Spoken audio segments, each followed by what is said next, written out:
ሰላም ውዶች አክባሮች የምትወዱኝ የምወዳችሁ ውድ ተከታታዮች በሙሉ በሀገር ውስጥም በውጭም ያላችሁ እህት ወንድሞቼ እንዴት አመሻችሁ? ደህና ናችሁ ወይ? እግዚአብሔር ይመስገን እኔ እጅግ በጣም ደህና ነኝ። የእውነት ምን እንደምሉላ ግራ ነው የገባኝ። በቪዲዮ መምጣት አልቻልኩም። በጣም ነው ደከመኝ። የእውነት ማለት አላቅም። እኔ ውድ ቤተሰብ እግዚአብሔርን ነው የምላችሁ። ብዙ አርቲስቶችን አተናል፣ ብዙ ቤተሰብም አተናል። ነገር ግን የነጻነት ወርቅኔ ሞት በጣም እጅግ በጣም አሞኛል። የእውነት ውድ ቤተሰብ እንግዲህ ሞቷል ተብሎ ሲወራ ስለ አንድ ሰው የእውነት እንደ ቀልድ ወይንም ደግሞ እንደ ቀላል ነገር ልታይ ይችላል፣ አላቅም። ግን የእውነት የዚህ ሰው ሞት እኔ ሞቷል ብዬ አሁንም ከአንደበቴ ማውጣት በጣም ነው ከበደኝ። እጅግ በጣም የምንወደው የምናከብረው በብዙ ስራ በተለያየ አርት የምናውቀው ነጻነት ወርቅኔን አተናል። እንግዲህ ዛሬ ማለት ያማል። የሰው ልጅ ትላንትና ቀረጻ ላይ ውሎ ሲሰራ ውሎ ኢንተርቪው ላይ ውሎ ደህና ነኝ ብሎ ኢቭን እንግዲህ ከሰይፉ ጋር እንኳን ተገናኝተን ነበረ። ከሌላ ጊዜ በጣም በተሻለ ደህና ነበረ። ምንም በቃ ይሞታል ተብሎ የምጠበቅ ሰው አልነበረም ብሎ ነውና መልስ ሰጠ። ሞት እንዲናት በዚህ የተረዳሁት ነገር ሞት እንዲናት። በቃ ውድ ቤተሰብ ለዚች ለአጭር ህይወት ለአጭር እድሜ እንጣላለን፣ እንባላለን፣ ንብረት ፍለጋ እርግጥ ፍለጋ እንሰደዳለን። የእውነቴን ነው የምላችሁ። ሞት ግን እንዲናት። በቃ ከወራት በፊት ነው እንግዲህ ነጻነት ወርቅኔን እንደምናውቀው ታሞ ከሀገር ወጥቶ ወይ ደግሞ ቻይና ሀገር ብቻ የሆነ ሀገር ሄዶ ታክሞ መጥቶ ነበረ።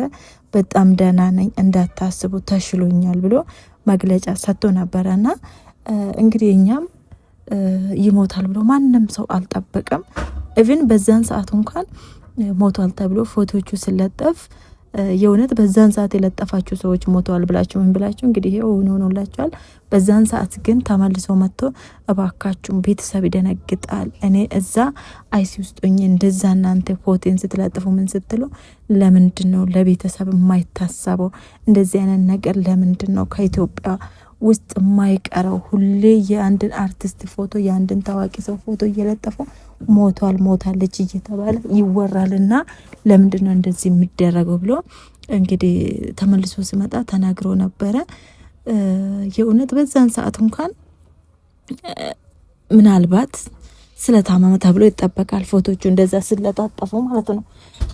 አሁን ግን እጅግ በጣም ደህና እጅግ በጣም ሰላም ሆኖ ስራ እየሰራ እንዲሁም ደግሞ የሆነ ስራም ከ15 ቀን በፊት እንደተፈራረመ ነው የምናውቀው። እኛ ከሱ አዲስ ነገር ነው ስንጠብቅ የነበረውና ዛሬ ላይ ሞትን ስንሰማ እጅግ በጣም ልባችን ተሰብሯል። የኢትዮጵያ ሕዝብ በሙሉ ወዳጆቹ፣ ቤተሰቦቹ፣ ልጆቹ፣ ሚስቱ ሁላችሁም መጽናናትን ይስጣችሁ ይስጠን። የእውነት እጅግ በጣም ነው በቃ ልቤ የተሰበረው። እኔ በቪዲዮ እንኳን መምጣት አልቻልኩኝም። እንግዲህ ያው እንደምታወቀው ባለቤቱ ደግሞ አሜሪካን ያለችው እዚህ ሀገር ውስጥ የለችም። እንግዲህ ቀብር መሄድ የምትፈልጉ ያው እሁድ 6 ሰዓት ተብሏል ስላሴ ቤተክርስቲያን። በዚህ አጋጣሚ ደግሞ በዛን ቀን ታቦት ስለሚወጣ 6 ተኩል በየቤተክርስቲያኑ እንቅስቃሴ ስለምጀምር መሄድ የምትፈልጉ እንግዲህ በጊዜ ሄዳችሁ መመለስ ትችላላችሁ ማለት ነው። የትራንስፖርት ብዙ ነገር አለ። እዛን ቀን በጣም ነው የሚጨናነቀው። በዚህ ንጹህ ሰው ነው በቃ በዚህን ቀን የሚቀበረው። የእውነቴን ነው የምላችሁ። ለታቦት ሽኝት እንደሚደረጉሉ ለሱም በዛን ቀን ሽኝት መደረጉ የእውነት እጅግ በጣም መልካምነቱንና ንጽህናውን ነው የሚያሳየው።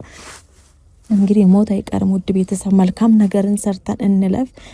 የእውነት እኔ ከዚህ ሰው ይሄንን በጣም ብዙ ነገሮችን ተመራለኝ።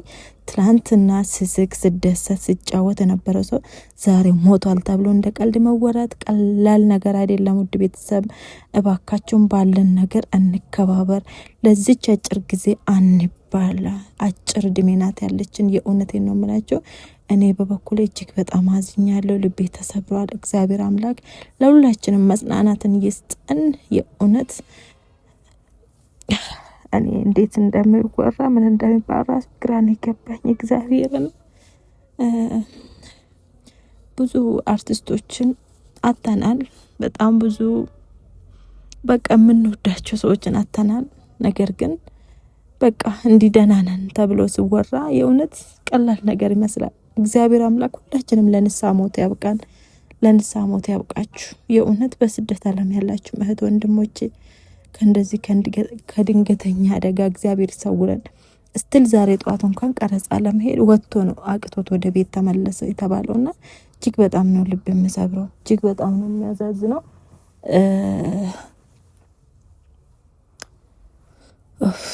ምን እንደሚባል አላቅም። እኔ እግዚአብሔር መጽናናትን ይስጠን ለሁላችንም። እግዚአብሔር አምላክ በስደት ዓለም ያላችሁ እህቶቼ ወንድሞቼ ሁላችሁም እግዚአብሔር አምላክ ለንስሐ ሞት ያብቃን።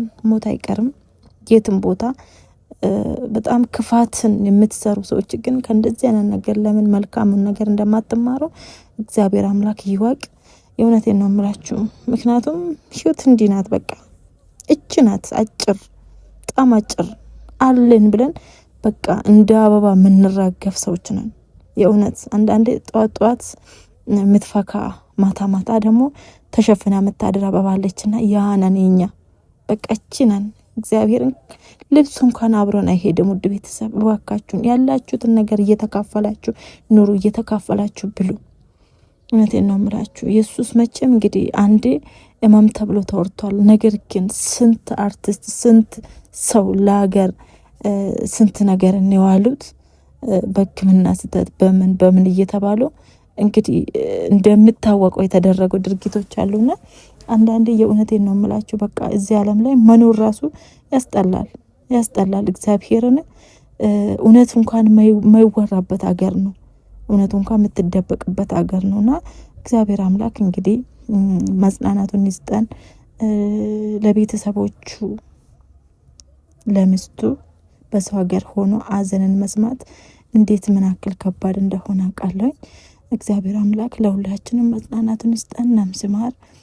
የእውነት በቃ ከደጅ ነበር ያልኩኝና ከደጅ ስገባ አጋጣሚ ልክ ደረጃ ላይ ሆኜ ነው ያየሁትና ስልኬን አልከፈትኩም። በቃ ደረጃው ማውጣት አቃተኝ። የእውነት በጣም ነው ያመመኝ። ምክንያቱም ይሄ ሰው ተሽሎ ስራ ላይ እንዳለ ነው የምናውቀውላችንም። ሞት ክፉ ናት። ብቻ እግዚአብሔር አምላክ ለሁላችንም መጽናናቱን ይስጠን። ነፍስ ይማር። ነፍሱን ከደጋጎቹ ጋር ያኖርልን። ውድ ቤተሰብ እናንተንም አመሰግናለሁ። መልካም አዳር።